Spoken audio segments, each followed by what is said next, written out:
السلام عليكم ورحمة الله وبركاته. بسم الله الرحمن الرحيم.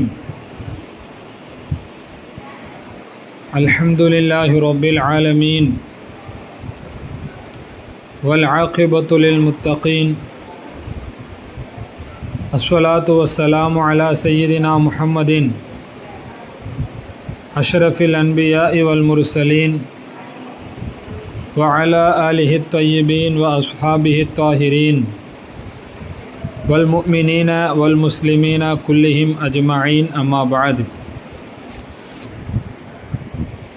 اللهم صل على سيدنا محمد وعلى آل سيدنا محمد وبارك وسلم عليه. அளவற்ற அருளாளனும் நிகரற்ற அன்புடையவனும் ஆகிய எல்லாம் வல்ல அல்லாவின் திருநாமத்தை கொண்டு ஆரம்பம் செய்வோமாக. அல்லாவின் மேலான சாந்தியும் அவனது கருணையும் நம் உயிருக்கும் உயிரான உயிரினும் மேலான அருமை நாயகம் முஹம்மது ரசூலுல்லாஹி ஸல்லல்லாஹு அலைஹி வஸல்லம் அவர்களின் மீதும் அவர்களது வழிமுறைகளை பின்பற்றி வாழ்ந்து கொண்டிருக்கக்கூடிய வாழவிருக்கக்கூடிய எல்லா முஃமினான முஸ்லிமான ஆண் பெண் அனைவர் மீதும் என்றென்றும் நின்று நிலவட்டுமாக. ஆமீன். கண்ணியத்திற்குரிய அல்லாஹ்வின் நல்லடியார்களே, இன்று ஓதப்பட்ட சூரா தௌபா இன்று தராவியில் ஓதி முடிக்கப்பட்டுள்ளது. அதேபோல் சூரத்துல் யூனுஸ் என்பது இன்றைய தராவியில் ஓதப்பட்டிருக்கிறது. கண்ணியத்திற்குரியவர்களே, இந்த இரண்டு சூறாக்களிலேயும் இன்று ஓதப்பட்ட அந்த வசனங்களில் ஏராளமான படிப்பினைக்குரிய விஷயங்கள், பல வரலாற்று பின்னணி கொண்ட சம்பவங்கள் எல்லாம் இன்றைய வசனங்களிலே வருகிறது. அதில் முதல் விஷயம் என்ன அப்படின்னா, கண்மணி நாயகம் ஸல்லல்லாஹு அலைஹி வஸல்லம் அவர்களுடைய வாழ்க்கையிலே நடந்த கடைசி போர், தபூக்குடைய போர். ரோம பேரரசை எதிர்த்து போர் செய்வதற்காக ஸல்லல்லாஹு அலைஹி வஸல்லம் அவர்களும் சஹாபாக்களும் சென்ற அந்த போர் நீண்ட நெடிய வரலாறு கொண்டது. இந்த போருக்கு இது மிகவும் கஷ்டமான காலத்தில் கஸ்வத்துல் உஸ்ரா என்றும் இதற்கு சொல்லுவாங்க. அதாவது இந்த போர் நடந்தது வெயில் காலத்தில். அந்த நேரத்தில் மதீனாவில் அறுவடையுடைய காலம், பொருளாதாரமும் சற்று குறைவாக இருந்த அந்த நேரத்தில் இந்த போர் நடந்த காரணத்தினால இதற்கு அப்படி ஒரு பேர். இந்த போரிலே தான் புகழ்பெற்ற அந்த சம்பவம், ஹஸரத் அபூபக்கர் நாயகம் ரலியல்லாஹு அன்ஹு அவர்கள் தன் வீட்டில் இருக்கக்கூடிய அனைத்தையும் கொண்டு வந்து ஸல்லல்லாஹு அலைஹி வஸல்லம் கொடுத்தார்கள் அல்லவா. ஸல்லல்லாஹு அலைஹி வஸல்லம் அவங்க அந்த தபூக் போருக்காக வேண்டி நிதி வசூல் செய்த நேரத்தில் சஹாபா பெருமக்கள் எல்லாம் தங்களால் இயன்ற அளவுக்கு, செல்வந்தரான சஹாபாக்கள் செல்வத்தை அள்ளி கொடுத்தார்கள். ஒன்றுமே இல்லாத ஏழை சஹாபாக்களும் கூட கூலிக்கு வேலை செய்து அந்த கூலியை அந்த போருக்கு நிதியாக தந்தார்கள். இந்த போரில் தான் அபூபக்கர் நாயகம் ரலியல்லாஹு அன்ஹு அவர்கள் தன் வீட்டில் இருக்கக்கூடிய அனைத்தையும் கொண்டு வந்து கொடுத்துவிட்டு ஸல்லல்லாஹு அலைஹி வஸல்லம் அவர்கள் கேட்டபொழுது, அல்லாஹ்வையும் ரசூலையும் என் வீட்டிலே விட்டு வந்திருக்கிறேன் என்று சொன்ன நிகழ்வு இந்த போரை ஒட்டி தான் நடந்தது. அப்போது இந்த போரில் சஹாபா பொதுவாக இந்த சூரா தௌபாவிலே அல்லாஹு தாலா முனாஃபிகீன்களினுடைய தன்மைகள், முனாஃபிகீன்களை பற்றி அல்லாஹ் தெளிவாக சொல்கின்றான். முனாஃபிக்னா யார்? நயவஞ்சகன் அப்படின்னு சொல்லுவோம். அப்படின்னா அதாவது மதீனாவில் ஸல்லல்லாஹு அலைஹி வஸல்லம் அவர்களுக்கு வருவதற்கு முன்னால் ஒருவன் அப்துல்லா இப்னு உபை இப்னு சலூல் அப்படின்னு ஒருத்தர் இருந்தான். அவன்தான் மதீனாவினுடைய தலைவராக ஆகுவதற்கு இருந்த நேரத்தில் ஸல்லல்லாஹு அலைஹி வஸல்லம் அவர்கள் மதீனாவிற்கு அவர்கள் மதீனாவினுடைய தலைவராக ஆனது அவனுக்கு பிடிக்கலை. ஆனால் அதே நேரத்தில் அவர்களை எதிர்க்க முடியாமல் வெளிரங்கத்தில் வாயால் இஸ்லாத்தை ஏற்றுக்கிட்டு உள்ளத்தில் நிஃபாக் என்கின்ற நயவஞ்சகத்தனத்தை, குஃப்ரை மறைத்து வைத்திருந்தவன். இவங்களுக்கு தான் நயவஞ்சகன், முனாஃபிக்குன்னு சொல்லுவாங்க. வெளிரங்கத்தில் பார்த்தா முஸ்லீம் மாதிரி இருப்பாங்க, ஆனால் உள்ளுக்குள்ளே குஃப்ரை வச்சுட்டு இருப்பாங்க. இஸ்லாமியர்களுக்கு நிறைய துரோகங்களை செய்திருக்கிறார்கள், எதிரிகளுக்கு நிறைய ஒத்தாசைகளை செஞ்சுருக்கிறாங்க. அப்போது பொதுவாகவே போர்னு வரும் பொழுது முனாஃபிக்குன்னு என்ன செய்வாங்க அப்படின்னா, நைஸாக அந்த போர்லேருந்து கலண்டுருவாங்க. இப்போ ஸல்லல்லாஹு அலைஹி வஸல்லம் அவர்கள் போரெல்லாம் முடிச்சுட்டு வரும் பொழுது வந்த உடனே காரணங்களை சொல்லுவாங்க. அப்போது இந்த தபூக் போருக்கும் அதே போல் பல முனாஃபிகீன்கள் வரவில்லை. ஸல்லல்லாஹு அலைஹி வஸல்லம் அவர்கள் போர் நடக்கலை. அந்த போரினுடைய பயணத்திலிருந்து திரும்பி வந்த பொழுது முனாஃபிகீன்கள் எல்லாம் வந்து ஸல்லல்லாஹு அலைஹி வஸல்லம் அவங்கக்கிட்ட உதுரு சொன்னதை எல்லாம் அல்லாஹ் இந்த வசனத்தில் சொல்லித் தருகிறான். அப்படி இந்த போருக்கு வராதவர்களிலே ஒரு 3 சஹாபாக்கள், நல்லோர்களான ஈமான் பரிபூர்ணமான ஒரு 3 சஹாபாக்கள், அவர்கள் என்ன செய்யலைன்னா இந்த போருக்கு வரலை. ஒரு 3 சஹாபாக்கள் இந்த தபூக் போருக்கு அவங்க என்ன செய்யலை, வரலை. யார் அந்த 3 சஹாபாக்கள் அப்படின்னா, ஒன்று ஹஸ்ரத் கஅப் இப்னு மாலிக். இந்த கஅப் இப்னு மாலிக் ரலியல்லாஹு அன்ஹு யார்? இவங்க ஒரு கவிஞர், ஸல்லல்லாஹு அலைஹி வஸல்லம் அவர்களை புகழ்ந்து கவி பாடக்கூடிய ஒரு கவிஞர். இரண்டாவது முராரத் இப்னு ரபிஆ அல் ஆமிரி ரலியல்லாஹு தஆலா அன்ஹு. மூன்றாவது ஹிலால் இப்னு உமையா அல் வாக்கிஃபி ரலியல்லாஹு தஆலா அன்ஹு. அப்படிங்கிற இந்த 3 சஹாபாக்களும் அன்சாரி குலத்தை சேர்ந்தவங்க, அன்சாரி மதீனாவை சேர்ந்த சஹாபாக்கள். இந்த 3 சஹாபாக்களும் இன்றைக்கி போயிடலாம், நாளைக்கு போயிடலாம், அப்புறமா போய் சேர்ந்துக்கலாம் அப்படின்னு சொல்லி கொஞ்சம் அசால்ட்டாக இருந்து கடைசி வரைக்கும் அவங்க போரில் கலந்துக்கலை. ஸல்லல்லாஹு அலைஹி வஸல்லம் அவர்கள் போரை முடித்துட்டு வந்து முனாஃபிகீன்கள் எல்லாம் தங்கடம் சொன்னாங்க இல்லையா, அதெல்லாம் முடிஞ்ச அப்புறமா இந்த 3 சஹாபாக்களை பற்றி ஸல்லல்லாஹு அலைஹி வஸல்லம் கேட்டாங்க.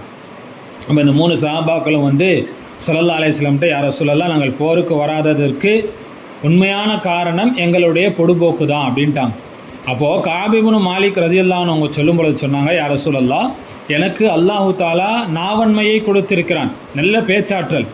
நான் நினச்சா முனாஃபிகீன்கள் மாதிரி எதையாச்சும் உங்கள்கிட்ட சொல்லி சமாளிக்க முடியும்.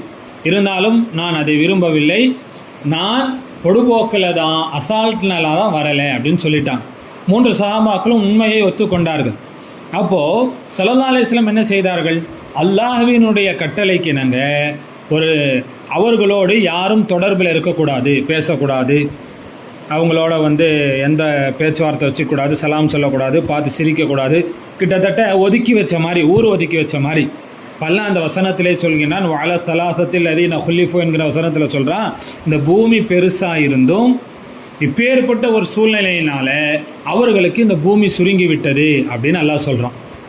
அப்போது 40 நாள், இன்றைக்கி மன்னிப்பு கிடைக்கும், நாளைக்கு மன்னிப்பு கிடைக்கும் அப்படின்னு அந்த 3 சஹாபாக்கள் எதிர்பார்த்துட்டே இருக்கிறாங்க.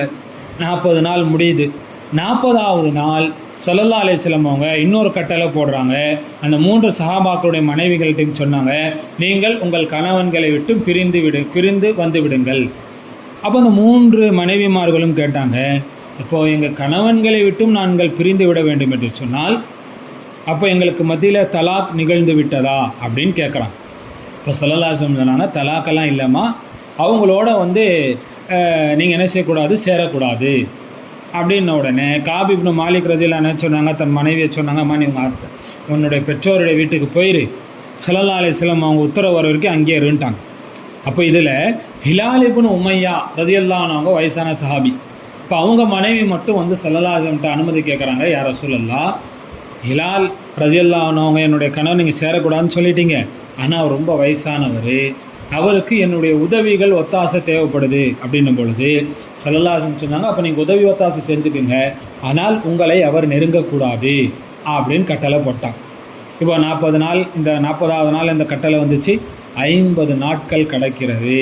50வது நாள் ஒரு சஹாபி ஒரு மலை மேலே ஏறி நின்று இந்த 3 சஹாபாக்களையும் அழைத்து இவர்களுக்கு சுபச்செய்தி, அல்லாஹ் தஆலா திருமறையிலே இவர்களை மன்னித்ததாக இறக்கி அந்த வசனத்தை சொல்லி உங்களுக்கு மன்னிப்பு கிடைத்தது என்று என்ன செஞ்சாங்க, நன்மாராயம் சொன்னாங்க.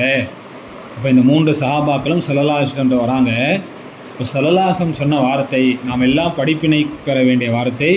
ஸல்லல்லாஹு அலைஹி வஸல்லம் அவங்க கஅப் இப்னு மாலிக் ரலியல்லாஹு பார்த்து சொன்னாங்க, வாங்க, உங்களுக்கு நல்வரவாகட்டும், உங்களுடைய தாயார் உங்களை பெற்றெடுத்த நாளிலிருந்து இந்த நாள்தான் உங்களுக்கு மிகவும் சிறந்த நாள் அப்படின்னு சொன்னாங்க.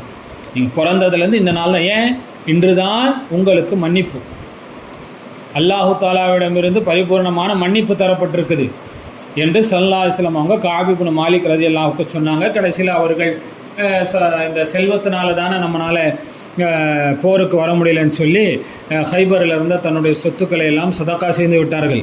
அப்போ இந்த நிகழ்வு என்ன சொல்ல வருகிறது? இறைவனிடமிருந்து ஒரு அடியானுக்கு மன்னிப்பு கிடைக்கிறது என்றால் அந்த நாள் தான் அவனுடைய வாழ்நாளில் சிறந்த நாள். ஸல்லல்லாஹு அலைஹி வஸல்லம் அவங்க ஹஜ்ஜை பற்றி சொல்லுவாங்க, யார் முறையாக பாவங்களில் ஈடுபடாமல் ஆபாசமாக பேசாமல் முறையாக ஹஜ்ஜு செய்கிறாங்களோ அவங்களுடைய தாய் கவலதத் உம்முஹு, அவங்களுடைய தாய் அவளை பெற்றெடுத்ததை போல் பரிசுத்தமாக திரும்பி வருகிறார் அப்படின்னு ஸல்லல்லாஹு சொன்னாங்க. என்ன காரணம்? அவருடைய பாவங்கள் எல்லாம் மன்னிக்கப்படும். இப்போ பாவங்கள் மன்னிக்கப்படுதல், ஒரு மனிதனுடைய எல்லா பாவமும் மன்னிக்கப்பட்டுருச்சுன்னா அவர் புதுசாக பிறந்த மாதிரி, அவருடைய ஏட்டில் எந்த விதமான பாவங்களும் இல்லை. கண்ணியத்திற்குரியவர்களே, இந்த ரமலானுடைய மாதம் என்பது ஒவ்வொரு நாளும் ஒவ்வொரு மணித்துளிகளும் அல்லாஹ்விடமிருந்து நமக்கு மன்னிப்புகள் தரப்பட்டு கொண்டே இருக்கிறது. இந்த ஹதீஸை வைத்து பார்க்கின்ற பொழுது ரமலானில் இருக்கக்கூடிய ஒவ்வொரு நாளும் ஒவ்வொரு மணித்துளியும் அது ஹைர், மிக சிறந்தது என்பதை நாம் முழங்கிக் கொள்ள வேண்டும். இந்த வரலாறு நமக்கு இதை சொல்லித் தருகிறது. அதே போல் இன்று ஓதப்பட்டதில் இரண்டாவது ஒரு வரலாறு சையதுனா யூனுஸ் அலைஹிஸ்ஸலாத்து வஸ்ஸலாம் அவர்களை பற்றிய ஒரு வரலாறு. இந்த யூனுஸ் அலைஹிஸ்ஸலாத்து வஸ்ஸலாம் அவங்க யார்? பொதுவாக குர்ஆனில் அல்லாஹு தஆலா நபிமார்களுடைய அந்த சம்பவங்களை சொல்கிறது எதுக்கு அப்படின்னா, பொதுவாக குர்ஆன் என்பது வரலாற்று நூல் அல்ல. அப்படி இருந்தாலும் அல்லாஹு தஆலா தன்னுடைய திருமறையிலே பல நபிமார்களுடைய பல வலிமார்களுடைய சில நேரங்களிலே அல்லாஹ்வினுடைய விரோதிகளுடைய வரலாறுகளையும் அல்லாஹ் குர்ஆனில் சொல்கிறான். அதுக்கு என்ன காரணம் அப்படின்னா, அந்த வரலாறுகளிலிருந்து நாம் படிப்பினை பெற வேண்டும். அப்போ அந்த அடிப்படையில் பார்க்கும்பொழுது சையதுனா யூனுஸ் அலைஹிஸ்ஸலாமுடைய வரலாற்றில் நமக்கு ரொம்ப முக்கியமான ஒரு படிப்பினை இருக்குது. என்ன அப்படின்னா, சரி, இந்த யூனுஸ் அலைஹிஸ்ஸலாம் அவங்க யார்? இவங்க யூனுஸ் இப்னு மத்தா அப்படிங்கிறது தான் இவர்களுடைய பெயர். ஒரு முறை ஸல்லல்லாஹு அலைஹி வஸல்லம் அவர்களுடைய வாழ்க்கையில் ஸல்லல்லாஹு அலைஹி வஸல்லம் அவர்கள் தாயிஃபுக்கு பயணம் செய்து சென்ற அந்த வரலாறை நாம் கேள்விப்பட்டிருக்கிறோம். தாயிஃபுக்கு போனாங்க, தாயிஃபில் என்னென்னலாம் நடந்துச்சுன்னு நமக்கு தெரியும். அப்போ தாயிஃபில் அந்த கல்லடி சொல்லடி பட்டு மேனி எங்கும் குருதி படிந்து ஸல்லல்லாஹு அலைஹி வஸல்லம் அவங்க திரும்பி வரும் பொழுது வர வழியில் ஒரு தோட்டம். அப்போ அந்த தோட்டத்தினுடைய உரிமையாளர்கள் பார்க்குறாங்க ஸல்லல்லாஹு அலைஹி வஸல்லம் இந்த பரிதாபமான நிலையை பார்த்து, அவர்கள் காஃபிராக இருந்தாலும் ஸல்லல்லாஹு அலைஹி வஸல்லம் இறக்கப்பட்டு அவர்களுக்கு தங்களுடைய தோட்டத்தில் இடம் கொடுத்துட்டு, அப்போ தோட்டத்தில் இருக்கக்கூடிய ஒரு பணியாள், அவருக்கு பேர் அத்தாஸ் அப்படிங்கிறது அவருடைய பேர். அவரை கூப்பிட்டு, எப்பா இந்த மனிதருக்கு நீங்கள் என்ன செய்யுங்க, ஏதாவது உதவி பணிவிடை செய்யி, அவருக்கு தேவையானது கொடுன்னு சொல்லிட்டு போயிட்டான். அப்போ அவரும் ஸல்லல்லாஹு அலைஹி வஸல்லம் அவர்கள் குடிப்பதற்கு தண்ணீரும் சில பழங்களும் தரும் பொழுது ஸல்லல்லாஹு அலைஹி வஸல்லம் அவர்கள் அதை பிஸ்மில்லா என்று சொல்லி உண்ண ஆரம்பித்தாங்க. இதை பார்த்தோன்னே அந்த அத்தாஸ் சொல்கிறாரு, பிஸ்மில்லாவா? இது இந்த ஊர் சைடு இந்த பழக்கம் இல்லையே அப்படின்னு கேட்ட உடனே அப்போ ஸல்லல்லாஹு அலைஹி வஸல்லம் கேட்டாங்க, இந்த ஊரா? அப்போ நீங்கள் யார் அப்படின்னு கேட்டாங்க. இந்த ஊர் வாசின்னு இல்லைனா இப்போ நீ யாருன்னா, அப்போ அவர் சொன்னார், நான் ஒரு நஸ்ரானி, நான் நைனுவா என்கின்ற அந்த ஊரை சேர்ந்த ஒரு நஸ்ரானின்ன உடனே இப்போ ஸல்லல்லாஹு அலைஹி வஸல்லம் சொன்னாங்க, மின் கரியத்திர் ரஜுலி சாலிஹி யூனுஸ் இப்னு மத்தா, நல்ல மனிதரான யூனுஸ் இப்னு மத்தா அலைஹிஸ்ஸலாமுடைய கிராமத்திலிருந்து சேர்ந்தவனா நீ அப்படின்னு கேட்டாங்க. இதை கேட்டவுடனே அத்தாஸுக்கு சந்தோஷம். பொதுவாக மனிதர்கிட்ட இப்போ நம்ம பழக்கம் இல்லாத ஒரு ஆளை பார்க்குறோன்னு வச்சுக்கோங்களேன். இப்போ நம்ம உதாரணமாக நம்ம இந்த ஊரை சேர்ந்தவங்க அப்படின்னு சொல்லும் பொழுது, இப்போ அவர் அந்த ஊரில் நம்ம முகலால் இருக்கக்கூடிய ஒரு ஆளை அவர் சொல்லார், உங்களுக்கு இவரை தெரியுமா, இந்த ஹாஜாரை தெரியுமா, இவரை தெரியுமா அப்படின்னு சொன்ன உடனே நம்மளுக்கு அப்படியே அவங்களுக்கு அவரை தெரியுமா அப்படின்னு நம்ம ஆச்சரியமாக பேசுகிறோமா இல்லையா? அந்த மாதிரி அத்தாஸ் கேட்குறாரு, வமா யுத்ரிக மா யூனுஸ் இப்னு மத்தா, யூனுஸ் இப்னு மத்தாங்கிறது உங்களுக்கு எப்படி அவரை தெரியும் அப்படின்ன உடனே இப்போ ஸல்லல்லாஹு அலைஹி வஸல்லம் சொன்னாங்க, அப்பா அவரும் ஒரு நபி, நானும் ஒரு நபி. யூனுஸ் இப்னு மத்தா அவங்களும் நபி, நானும் நபின்னு சொன்ன உடனே இந்த அத்தாஸ் என்பவர் ஸல்லல்லாஹு அலைஹி வஸல்லம் கையை நெற்றியிலே முத்தம் கொடுத்தார், கையிலே முத்தம் கொடுத்தார், ஸல்லல்லாஹு அலைஹி வஸல்லம் காலில் முத்தம் கொடுத்து இஸ்லாத்தை ஏற்றுக்கொண்ட வரலாறு. அப்போது இந்த யூனுஸ் அலைஹிஸ்ஸலாம் அவங்க ஈராக்கில் இருக்கக்கூடிய நைனுவா அப்படிங்கிற பகுதியை சேர்ந்தவங்க. பொதுவாக இந்த உலகத்தில் அல்லாஹ் தஆலா ஒவ்வொரு பகுதிக்கும் சில நபிமார்களை அனுப்புகிறான். முழு உலகத்திற்கும் முழு படைப்புக்கும் நபியாக அனுப்பப்பட்டவர்கள் ஸல்லல்லாஹு அலைஹி வஸல்லம் அவர்கள் மட்டும்தான். அப்போது ஸல்லல்லாஹு அலைஹி வஸல்லம் அவர்கள் அதற்கு முன்னால் வந்த நபிமார்கள் சில பகுதிகளுக்கு வந்தாங்க. அப்போ யூனுஸ் அலைஹிஸ்ஸலாம் ஒரு பகுதிக்கு நபியாக அனுப்பப்பட்டாங்க. அந்த மக்களிடத்தில் யூனுஸ் அலைஹிஸ்ஸலாம் அவங்க அல்லாஹ்வின் பக்கம் மக்களை அழைக்கிறாங்க. மக்கள் பதில் தரலை. பெரும்பாலான நபிமார்களுக்கு நடந்த நிகழ்வு இதுதான். அப்போ நபிமார்கள் என்ன செய்வார்கள், கடைசியாக என்ன செய்வாங்க அப்படின்னா, மக்களுக்கு அல்லாஹ்வினுடைய வேதனையை கொண்டு எச்சரிக்கை செய்வாங்க. அங்கே ஏற்றுக்கொள்ளுங்கள், இல்லைன்னா அல்லாஹ்வுடைய வேதனை வரும்ன்றது நபிமார்களுடைய கடைசி வார்த்தை. இதை சொல்லாத ஒரே நபி ஸல்லல்லாஹு அலைஹி வஸல்லம் அவங்க மட்டும்தான். அப்போது அதே மாதிரி யூனுஸ் அலைஹிஸ்ஸலாம் அவர்களும் அந்த மக்களுக்கு எச்சரிக்கை செய்கிறாங்க. பொதுவாக நபிமார்கள் என்ன செய்வாங்க, அல்லாஹ்வுடைய கட்டளையை கொண்டு மக்களுக்கு அதாபை அவர்கள் வாக்களித்து விட்டால், அதாபை எச்சரிக்கை செஞ்சுட்டா, எந்த இடத்துல அவங்க இருக்கிறாங்களோ அதை விட்டு கொஞ்சம் தள்ளி வேறு இடத்துக்கு போயிடுவாங்க. வேறு ஊருக்குன்னு இல்லை, கொஞ்சம் தள்ளி வேறு இடத்துக்கு போயிடுவாங்க. அப்போ யூனுஸ் அலைஹிஸ்ஸலாம் அவர்களும் அந்த மக்களுக்கு அது மாதிரியான ஒரு எச்சரிக்கை செஞ்சுட்டு வேறு அந்த ஊரை விட்டு கொஞ்சம் தள்ளி வந்துடுறாங்க. இன்னும் 3 நாளுக்குள்ளே உங்களுக்கு அல்லாஹ்வுடைய வேதனை வந்துடும் அப்படின்னு சொல்லிட்டு வந்துட்டாங்க. அப்போது யூனுஸ் அலைஹிஸ்ஸலாம் ஊருக்கு கொஞ்சம் தள்ளி வந்துட்டு வேதனை எதிர்பார்த்துட்டு இருக்கிறாங்க.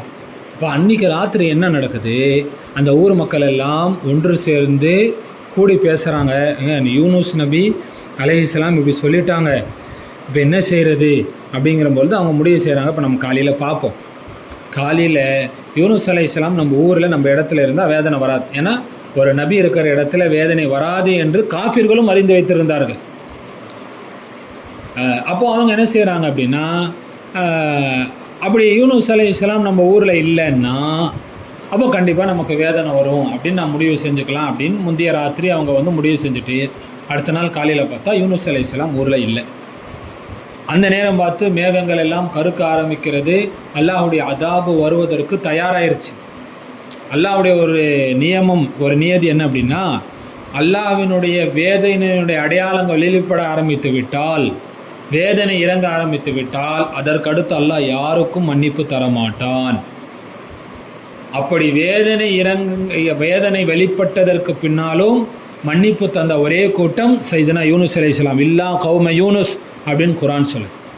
அப்போ இவங்க பார்க்குறாங்க, வேதனை வந்தோடனே என்ன செஞ்சாங்க, எல்லாரும் ஊர் மக்கள் எல்லாம் ஒன்று சேர்ந்து அல்லாஹ்விட்ட அழுது புலம்பி கூச்சலிட்டு மன்னிப்பு கேட்குறாங்க. எப்படின்னா, தாயையும் அதனுடைய குழந்தையும் பிரிச்சுட்டாங்க. அப்போ தாயை அழுவும் குழந்தை அழுவுமா என்ன, இந்த கூச்சல் கன்று குட்டி என்னது கால்நடைகளே அதனுடைய குட்டிகளை விட்டு பிரிக்கிறாங்க, அது கத்துது. இப்படி எல்லாரும் கத்தி அல்லாஹ்கிட்ட மன்னிப்பு கேட்கும் பொழுது அல்லாஹ் தஆலா அவருடைய இரக்கம் வருகிறது. அல்லாஹ் இறங்கி அவருடைய அதாபை தடுத்துட்டான். ஆனால் இது ஊருக்குள்ளே நடக்கிறது, ஊருக்கு வெளியில் அந்த இடத்தை விட்டு வெளியில் இருக்கக்கூடிய யூனுஸ் அலைஹிஸ்ஸலாமுக்கு தெரியல. இப்போ யூனுஸ் அலைஹிஸ்ஸலாம் பார்க்குறாங்க, என்ன நம்ம 3 நாள் சொல்லிட்டோம், 3 நாள் ஆகி இன்னும் வேதனை வரலையே. இப்போ வேதனை வரலைன்னா நம்மளை பொய்யன் அப்படின்லாம் சொல்லுவாங்க. அப்போ அந்த காலத்தில் என்ன பழக்கம், ஒரு ஆள் பொய்யன் முடிவாயிட்டு அவங்கள கொன்றுவாங்க. அப்போ யூனுஸ் அலைஹிஸ்ஸலாம் பார்க்குறாங்க, இப்போ நம்ம ஊருக்குள்ளே போனால் நம்ம சொன்னது பொய்யாயிரும், நம்மளை கொன்றுருவாங்க அப்படின்னு ஊரில் என்ன நிலவரம்னு தெரியாமல் இருக்காங்க. ஆனால் ஊருக்குள்ளே எல்லோரும் மனம் திருந்தி யூனுஸ் அலைஹிஸ்ஸலாமை எதிர்பார்த்து கொண்டிருக்கும் நேரத்தில் யூனுஸ் அலைஹிஸ்ஸலாம் அந்த ஊருக்கு வெளியில் இப்படி முடிவு செய்து கொண்டு, சரி நம்ம இங்கேருந்து கிளம்பிட வேண்டியது தான் என்று அல்லாஹ்வினுடைய உத்தரவு வருவதற்கு முன்னால் தாங்களாகவே ஆய்வு செய்து ஒரு முடிவை எடுக்கிறார்கள். ஏன்னா நபிமார்கள் தவறு இழைத்தார்கள் என்று சொல்லக்கூடாது. நபிமார்கள் தவறுகளை விட்டும் பாதுகாக்கப்பட்டவர்கள். அது நபிமார்களுடைய ஆய்வில் ஏற்பட்ட ஒரு சருகல். ஆய்வில் எல்லாருக்குமே சருகல் வரும். ஸல்லல்லாஹு ஹதீஸில் சொல்லியிருப்பாங்க, ஒரு மனிதர் ஆய்வு செஞ்சு அது கரெக்டாக இருந்தால் 2 கூலி, இல்லை அந்த ஆய்வு செஞ்சார் அது சரியாக வரலனாலும் ஒரு கூலி. அப்போ நன்மைக்குரிய காரியம்தான் ஆய்வுங்கிறது. அப்போ யூனுஸ் அலைஹிஸ்ஸலாம் அவர்களும் அப்படி அவங்களாம் முடிவு செஞ்சுட்டு, சரி நம்ம ஊரை விட்டு போயிடலாம், இனி இருந்தால் நம்ம சொன்னது பொய்ன்னு சொல்லி நம்மளை கொன்றுவாங்க அப்படின்னு எங்கே போகலான்னு சொல்லி ஒரு கடல் ஓரம் வராங்க. ஏதாவது கப்பல் கிளம்புமா என்ன, அன்றைய காலகட்டத்தில் கப்பல் பயணம் தான் ரொம்ப பிரபலமானது. அப்படிங்கிற போது ஒரு கப்பலில் ஏறிட்டாங்க. என்ன ஆச்சரியம் அப்படின்னா, அதுவரை அந்த கப்பல் நன்றாக போய் கொண்டிருந்தது. யூனுஸ் அலைஹிஸ்ஸலாம் ஏறின அப்புறமா கப்பலினுடைய அந்த பயணம் அப்படியே ஒரு மாதிரியாக கப்பல் ஆடுது, அசையுது, அப்படியே குலுங்குது. ஆனால் இந்த கப்பலோடு போகக்கூடிய மற்ற கப்பலெல்லாம் நல்லா போகுது. அப்போ அந்த கப்பலுடைய மாலுமி பார்க்குறாரு, காற்றுல கடலில் புயலும் இல்லை, வானிலையும் கரெக்டாக இருக்குது, புயல் காற்று எதுவும் அலையும் இல்லை. ஆனால் ஏன் கப்பல் வந்து நம்முடைய இந்த கப்பல் வந்து இப்படி குலுங்குது ஆடுது அப்படின்னு அவர் என்ன செய்கிறாரு, யாரோ ஒரு ஆள் அந்த மாலுமி சொல்கிறாரு, நம்மளில் யாரோ ஒரு ஆள் அவருடைய எஜமானனை விட்டும் சொல்லாமல் கொள்ளாமல் ஓடி வந்து விட்டார். அவர் வந்தனால தான் இந்த மாதிரியான ஒரு சூழல், இப்படியே நிகழ்ந்தால் நம்ம கடலில் முழுகி இறந்துருவோம் அப்படின்னு சொல்லிட்டு இப்படி சொல்லும் பொழுது யூனுஸ் அலைஹிஸ்ஸலாமா வந்து சொல்கிறாங்க, அது வேறு யாரும் இல்லை, நான் தான் என்னுடைய ரப்புக்கு நான் இப்படி மாறு செஞ்சு வந்துட்டேன், அதனால் என்னை தூக்கி நீங்கள் கடலில் போட்டுட்டு நீங்கள்லாம் தப்பிச்சிருங்க அப்படின்ன உடனே அப்போது மக்கள் எல்லாம் பார்க்குறாங்க, யூனுஸ் அலைஹிஸ்ஸலாமுடைய தோற்றம் நல்ல மனிதரோட தோற்றமாக இருக்குது. இல்லை உங்களெல்லாம் நாங்கள் கடலில் போடலை, சரி சீட்டுக்குழிக்கு போடுவோன்னு போட்டால் 3 முறை சீட்டுக்குழிக்கு போட்டதும் 3 முறையும் யூனுஸ் அலைஹிஸ்ஸலாமுடைய பேர் தான் வருது. சரி அப்போ இப்போ என்ன செய்கிறாங்க, சரி இவரை தூக்கி போட்டலான்னு சொல்லி அவருடைய மேலாடை எல்லாம் கலற்றி அவரை தூக்கி போட போகிறாங்க. அந்த நேரத்தில் அந்த இடத்துல ஒரு பெரிய மீன் அது தன்னுடைய அந்த இடத்துல வந்து நிற்குது. யூனுஸ் அலைஹிஸ்ஸலாமை போட்டோன்னா அந்த மீன் முழுங்கிருச்சு. அந்த மீன் யூனுஸ் அலைஹிஸ்ஸலாமை முழுங்கிருச்சு. யூனுஸ் அலைஹிஸ்ஸலாமை முழுங்கின மீனை ஒரு பெரிய திமிங்கலம் வந்து முழுங்கிருச்சு. அப்போ 2 இருளுக்குள்ளே யூனுஸ் அலைஹிஸ்ஸலாம் இருக்கிறாங்க. அப்போது யூனுஸ் அலைஹிஸ்ஸலாம் அந்த மீனுக்குள்ளே போயிட்டாங்க. அவங்களுக்கு நம்ம உயிரோடு இருக்கிறோமா இல்லை மௌத்தாயிட்டோமானே தெரியல, பார்க்குறாங்க. அப்போ அந்த கடலில் இருக்கக்கூடிய பிராணிகள் உயிரினங்கள் எல்லாம் அல்லாவை தஸ்பீஹ் செய்வதை இவங்க கேட்குறாங்க. கேட்கும் பொழுது தான் தெரியுது தான் இன்னும் ஹயாத்தாகத்தான் இருக்கிறோம் என்பதை பார்க்குறாங்க. இப்போ பார்த்த உடனே என்ன செய்தார்கள், அல்லாவை தஸ்பீஹ் செய்ய ஆரம்பித்தார்கள். குர்ஆன் சொல்லி தந்த புகழ் பெற்ற அந்த தஸ்பீஹ் லா இலாஹ இல்லா அன்த சுப்ஹானக இன்னி குன்து மினல் ஸாலிமீன் என்கின்ற தஸ்பீஹை அதை யூனுஸ் அலைஹிஸ்ஸலாம் செய்கிறாங்க. இப்போ என்ன ஆச்சரியன்னா, இந்த தஸ்பீஹுடைய சத்தத்தை மலக்குமார்கள் கேட்டு அல்லாஹ்ட்ட சொல்கிறாங்க, யா அல்லாஹ், குரல் நாங்கள் ஏற்கனவே கேள்விப்பட்ட ஒரு குரல், கேட்டு பழக்கப்பட்ட குரல், ஆளும் பழக்கப்பட்ட ஆள், ஆனால் இடம் மட்டும் தெரியாத ஒரு புதுசான இடத்துலேருந்து வருதே அப்படின்னு மலக்குமார்கள் சொல்கிறாங்க. அப்போ என்ன அர்த்தம், இந்த திக்ரை யூனுஸ் அலைஹிஸ்ஸலாம் இதற்கு முன்னாலேயே செய்து கொண்டிருந்தாங்க.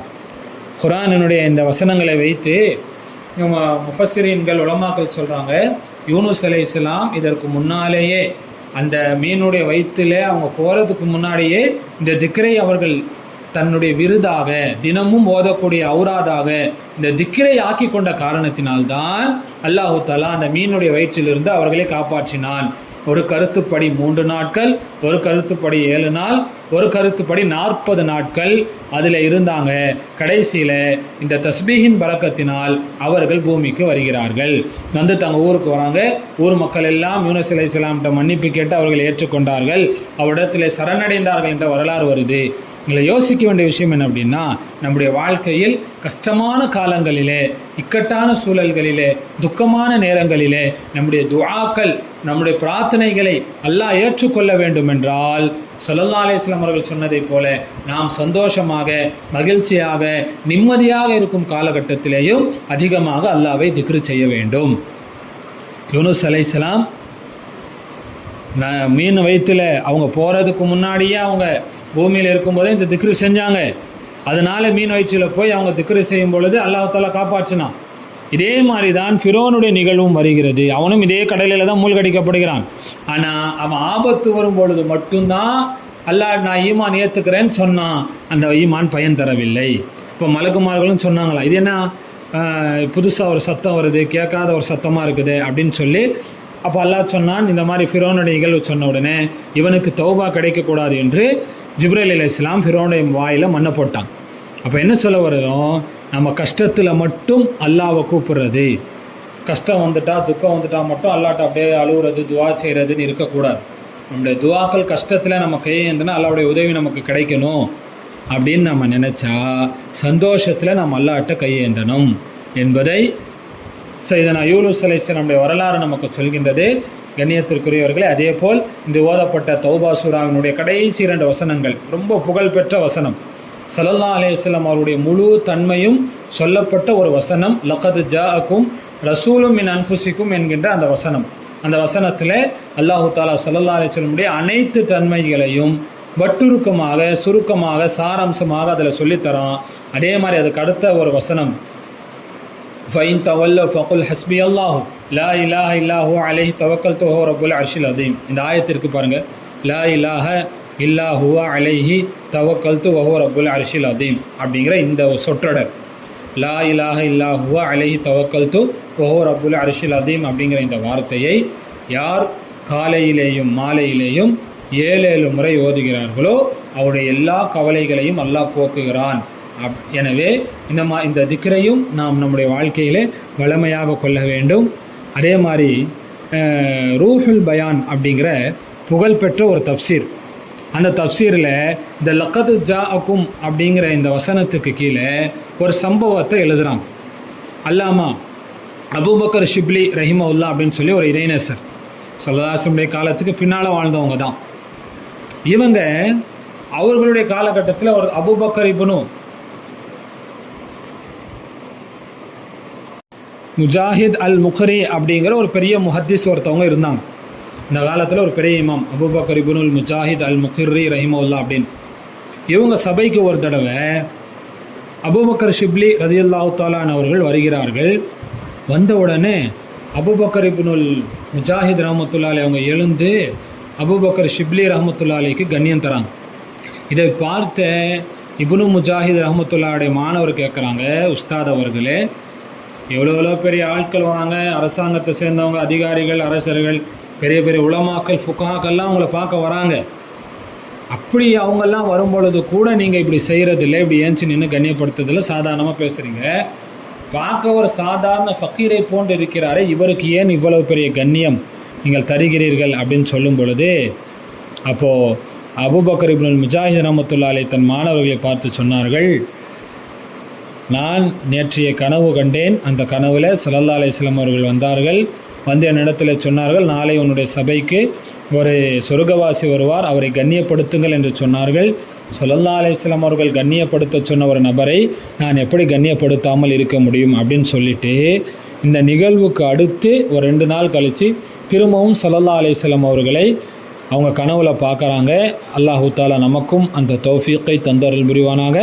ஸல்லல்லாஹு அலைஹி வஸல்லம் அவர்களை அபூபக்கர் இப்னுல் முஜாஹித் ரஹ்மத்துல்லாஹி பார்த்து அவங்க கேட்குறாங்க, யா ரசூலல்லாஹ், நீங்கள் ஷிப்லி ரஹ்மத்துல்லாஹி அவர்களை இவ்வளவு கண்ணியப்படுத்த சொன்னதற்குண்டான காரணம் என்ன என்று கேட்ட பொழுது ஸல்லல்லாஹு அலைஹி வஸல்லம் அவர்கள் சொல்கிறார்கள், இவர் அபூபக்கர் ஷிப்லி அவர்கள் கிட்டத்தட்ட 80 ஆண்டு காலம், இந்த நிகழ்வு நடக்கும்போது அவங்களுக்கு வயசு 87 வயசு. அப்படின்னா என்ன அர்த்தம்? 7 வயதிலிருந்து அவர் 5 வேளை தொழுகைக்கு பின்னால் இந்த லகத் ஜாஅக்கும் ரசூலும் மின் அன்ஃபுசிக்கும் என்கின்ற அந்த 2 வசனங்களை ஓதுவதை வளமையாக கொண்டிருக்கிறார். எனவே தான் அவருக்கு இந்த சிறப்பு என்பதாக அபூபக்கர் இப்னுல் முஜாஹித் ரஹ்மத்துல்லாஹி அவர்களுக்கு ஸல்லல்லாஹு அலைஹி வஸல்லம் அவர்கள் கண்ணிலே சொல்லி தந்தார்கள். எனவே நாமும் அந்த ஆயத்தை 5 வேளை தொழுகைக்கு பின்னால் அந்த ஆயத்தை ஓத வேண்டும். அத்தோடு ஒரு 3 ஸலவாத்துகளை நாம் ஓதுகின்ற பொழுது நமக்கும் உலகத்தில் அல்லாஹு தாலா இது போன்ற மேன்மைகளை தருவான் என்பதாக சூஃபியாக்கள் நமக்கு சொல்லி தருகிறார்கள். வல்ல ரஹ்மான் குர்ஆனிலே சொல்லப்பட்ட வரலாறுகளை படித்து அறிந்து அதனுடைய படிப்பினைகளை பெறக்கூடிய பாக்கியத்தை நம் அனைவருக்கும் தந்தருள் புரிவானாக. வாஹிர் தவானா அல்ஹம்துலில்லாஹி ரப்பில் ஆலமீன். அஸ்ஸலாமு அலைக்கும் வரஹ்மத்துல்லாஹி வபரகாத்துஹு.